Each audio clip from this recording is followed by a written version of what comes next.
love about Elvis, and it's funny because I speak and quote a lot of his music in my campaign, is that he was someone that no matter how successful he became, he never lost sight of where he came from. He was always so charitable and so generous, always so good to his fans, always so good to his family, and had a strong foundation and connection to the community and to people as a whole. And I never knew that because this is a little bit after my time.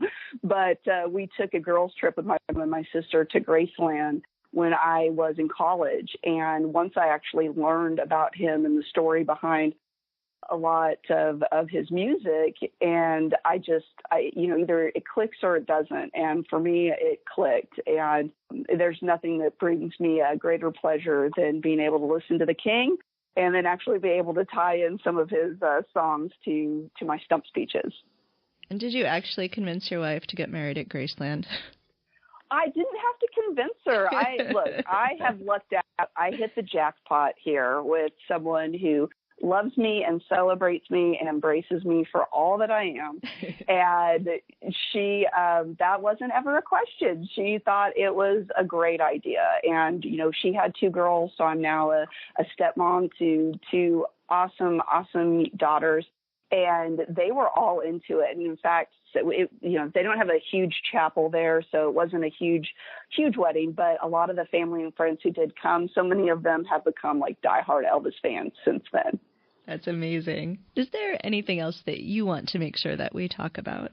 I do think that it's, I find I just appreciate being able to talk about these issues. And I do think that it is important to really encourage women in particular having a voice and a seat at the table. And I always tell people, I'm not saying that in a self-serving way because I'm running. I'm running because I've seen that. I believe that, particularly with my experience with the American Businesswomen's Association, which is an organization that is dedicated to helping women and young girls advance in education, leadership, and business.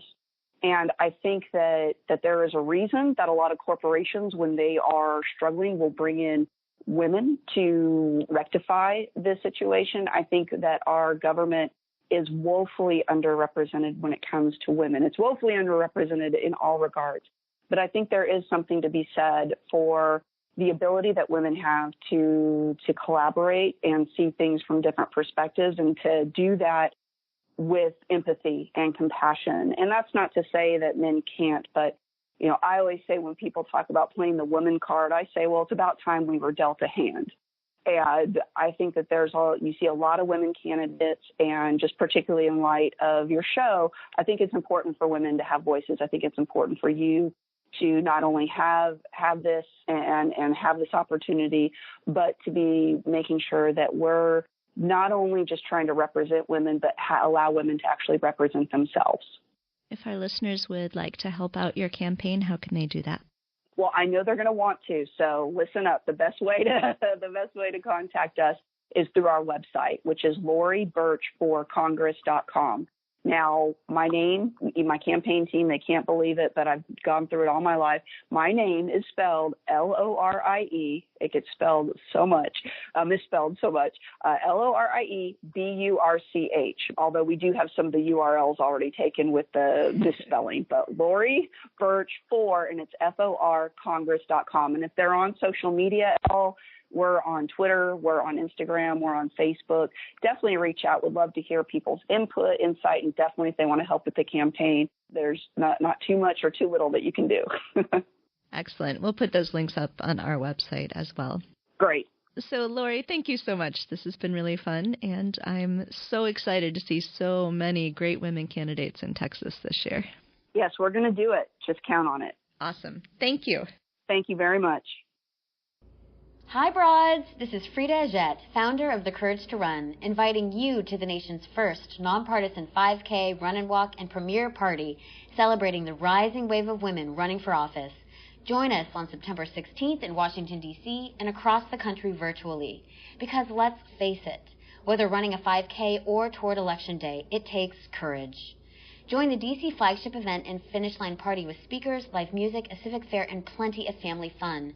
Or run virtually. It's super simple. Choose your route and post a finish line photo with the Courage to Run 5K hashtag on social. We mail you everything you need: bib, medal, t-shirt, and a customized training plan to exercise your mind, body, and leadership. This is truly a nonpartisan event. Democrats, GOP, and everyone in between are coming together to celebrate this record-breaking year. Cheer women on to finish the midterm strong and exercise the needed endurance for the marathon toward parity. Proceeds support 19 organizations devoted to training the next generation of civic leaders. Register today at couragetorun.org. Go strong, be you, let's bring on the courage. I'm here in this segment with Linsey Fagan, who is running for Congress in Texas from the 26th District. Hi, Linsey. Hello. Thank you for joining me. Thanks for having me on. Can you start by giving us just a little background about who you are and why you've decided to run for Congress? I'm a small business owner. I started an e-commerce company right out of school and then had to teach myself search engine optimization for that website. Really liked that, which makes Donald Trump's new fight against Google extra interesting to watch. But yeah, so I've worked in tech pretty much my whole career. I've taken the opportunity to work in-house with clients. I've worked doing IT sales and alliances internationally. And so, yeah, my background's in tech. I definitely never had any intention to run for office. But I think just like a lot of people, I got to the point where I didn't feel like my representatives really understood what it's like for middle-class, working-class families. I'm a single mom, and I just felt like there's nobody really looking out or really that even understands the things that regular, average, middle-class families are dealing with. I did a little bit of research on my district. I found out that for the most part, people don't really run serious campaigns here, at least not in the past 10 years or so. And so I threw my hat in, and I actually decided to run before Trump. And then after Trump won, of course, there's a lot of people that want to run. And so, yeah, there were 6 of us in my primary, and I was the only female and the only one to make it out alive. So I love people, and I'm doing the best I can to make sure that they have representation, you know, regardless of if they vote for me or not. And I think people really understand that about me when they meet me, that I'm in it for the right reasons. Can you tell me a little bit about the 26th District? Texas has an enormous number of districts, an enormous area in general. So whereabouts is the 26th, and what does it kind of look like? Yeah, it's the northern DFW area. So it's primarily suburbs. I have one very liberal large town called Denton in my district, and then I have 2 large universities and then other smaller universities. So there's college students. It's a pretty diverse district as far as a mix of suburbs, kind of hippie towns, college students, and then it's a really, for the most part, though, a lot of suburbs, some rural areas. But yeah, it's just a mix of people that need good representation. And so this district isn't that old as a district. It looks like it came out of Texas gaining some seats in the 80s. And in the time that it's existed, it has almost entirely been represented by a Republican and entirely by men. And it's rated pretty heavily Republican by Cook. I think it's like an R+18 right now. Mm-hmm. So what do you see as your path to victory winning in a district like this? What sort of reception are you getting as you're talking to people? So I was born and raised here, and I feel like I understand the people here really well. I think that people will, even if they are more fiscally conservative or even if they lean more towards conservative policies, I think that one of the things that I see with people now is a real need for ethical, transparent politicians. I put out a survey a while back, and what are you looking for in a politician? And people want transparency. People don't need, from the feedback I've gotten, people don't need somebody that sees eye to eye with them on absolutely everything, but they do want somebody that they know is doing what they're doing for the right reasons. And so The guy I'm running against now, he took $400,000 from telecom. He turned around. He sponsored a piece of legislation that allows ISP companies to buy and sell our data. And I think that there's not just with Republicans, but I think people in general right now have this feeling of being betrayed by their representatives that are seemingly sold to the highest bidder. And that's what I felt like. And when we go door to door and we talk to people, I could probably count on one hand the number of times somebody has said, no, thank you, I won't be voting for you. I think people want somebody that feels like their neighbor or their sister or their daughter. And I think I give people that feeling. My district is one of the fastest growing in the nation. And so I think that there's potential, and I'm really in it for the long game. I'm really dead set on running in 2020 as well. And I think it's either going to flip in 2018 or it's going to flip in 2020. It's just a matter of how fast. You're a fairly young candidate. If I'm doing my math right, the incumbent is over twice your age. Can you talk a little bit about the need to have more millennial representation in Congress and what you're seeing, sort of the energy of younger people in your area? What does that look like? Yeah, and I think when I talk to people, it's not just young voters that want young leaders. There are all voters right now identify that our Congress, the way it looks now, it's not diverse. It's not just diverse in race or gender. It's not diverse in background. It's not diverse in anything.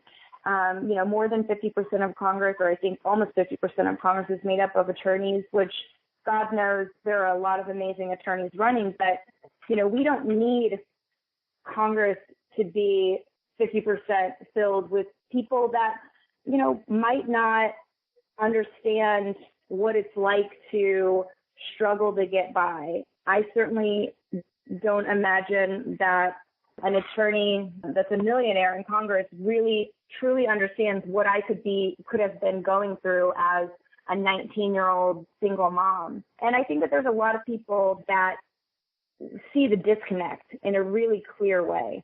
Millennials are innovative. We are really, really critical of politicians, and we have high standards and ethics. And I think when I look at even the Zuckerberg hearing, where these people are asking questions about Facebook and about the internet in general that are frankly terrifying whenever you think these people are supposed to be creating policies that protect us from cyber threats. Coming from a background in tech specifically, there's a major, major need for people that understand technology in general, specifically targeting, marketing, the social media. And I've worked in those fields, and I know, how we can safeguard some of these threats that we're experiencing. And I just really think young people see broken systems, and we easily identify them, and we're innovative and creative enough to think of, hey, that's something that's not working. How do we fix it? It's not just accept it. It's the way it is. That's not how millennials think for the most part. So I'm ready to go in and hopefully add new eyes and new ideas into a lot of these problems that we're seeing and facing that have been looked at by the same people for, generations. I think that we need that. You talk on your website and social media about healthcare and healthcare being a right, not a privilege. Can you talk a little bit about what you'd like to see in healthcare in this country? Yeah, so I'm a really big advocate for Medicare for all. As far as, it would save the average family $4,500 a year. It would save the average business $9,000 a year per, $50,000 a year employee.